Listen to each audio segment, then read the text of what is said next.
লন্ডনের বাসিন্দা আশিস চৌহান তার পুরনো কালো বিএমডব্লিউ গাড়িটি 10 বছরেরও বেশি সময় ধরে ব্যবহার করেছেন। গত বছর তিনি গাড়িটি ছেড়ে দেওয়ার আগে প্রায় 140,000 মাইল চলেছে। কিন্তু গাড়িটি বিক্রি করে দেওয়ার কয়েক মাস পরে আশিস দেখতে পান অনলাইনে সেই গাড়িটি বিক্রির জন্য বিজ্ঞাপন দেওয়া হয়েছে অনেক কম মাইলেজ দেখিয়ে। তিনি অবাক হয়ে দেখেন গাড়িটি ফেসবুক মার্কেট প্লেসে বিক্রির জন্য রাখা হয়েছে, আর বিজ্ঞাপনের বিস্তারিত পড়ার পর বোঝা যায় মাইলেজটি পরিবর্তন করা হয়েছে। এখন গাড়িটির মাইলেজ দেখাচ্ছে 82,000 mile.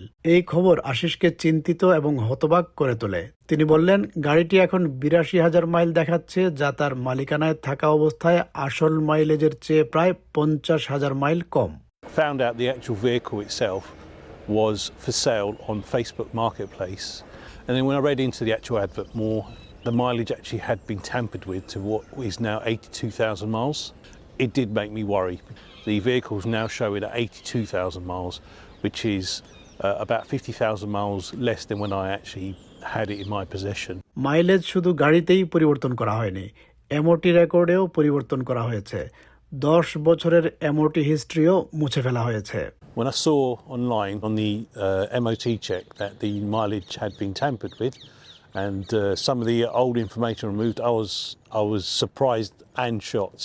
Hi there, I'm calling in regards to a car you sold. BBC জানায় গাড়িটি বিজ্ঞাপন দেওয়া ব্যক্তির সঙ্গে যোগাযোগ করা হয়েছে, কিন্তু তিনি জানিয়েছেন মাইলেজের এই সমস্যা সম্পর্কে তার কোনো ধারণা নেই এবং তিনি নিশ্চিতভাবে বলতে পারছেন না তিনি কোথা থেকে গাড়িটি কিনেছেন।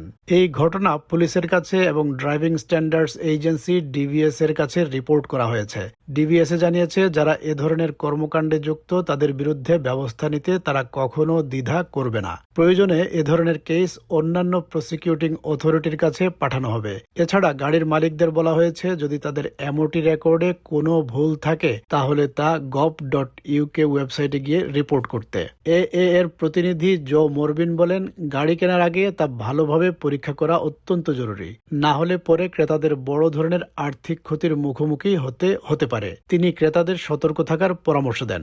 মাইলেজ যাচাই করার ক্ষেত্রে সতর্ক থাকার মতো কিছু লক্ষণ রয়েছে। উদাহরণস্বরূপ, যদি গাড়িটি কম মাইলেজ দেখায় কিন্তু সিট, বাটন, প্যাডেল বা ইন্টেরিয়র যথেষ্ট ক্ষয়প্রাপ্ত দেখায়, তবে বোঝা যায় গাড়িটি বিজ্ঞাপনে দেওয়া তথ্যের চেয়ে বেশি ব্যবহার করা হয়েছে। ক্রেতাদের এমন পরিস্থিতিতে সতর্ক থাকা উচিত। So around mileage, there are some telltale signs to be careful about. If you've got a vehicle which has got quite low mileage, but you notice that the seats are quite worn, or buttons are worn, or the pedals are worn, or the interior is really worn, you know, maybe it's actually done more mileage than it says on the dash, and that's something to be cautious about there. Ashis Chauhan জানিয়েছেন, এই ঘটনার পর ভবিষ্যতে তিনি যখন কোনো গাড়ি কিনবেন তখন মাইলেজ এবং গাড়ির হিস্ট্রি যাচাই করতে তিনি আরও সতর্ক হবেন। It would worry me, it would concern me actually that people are buying vehicles in good faith to actually just be given something which isn't actually true. Now in future when buying a car, it would make me question or be much more careful about checking the mileage, checking the history.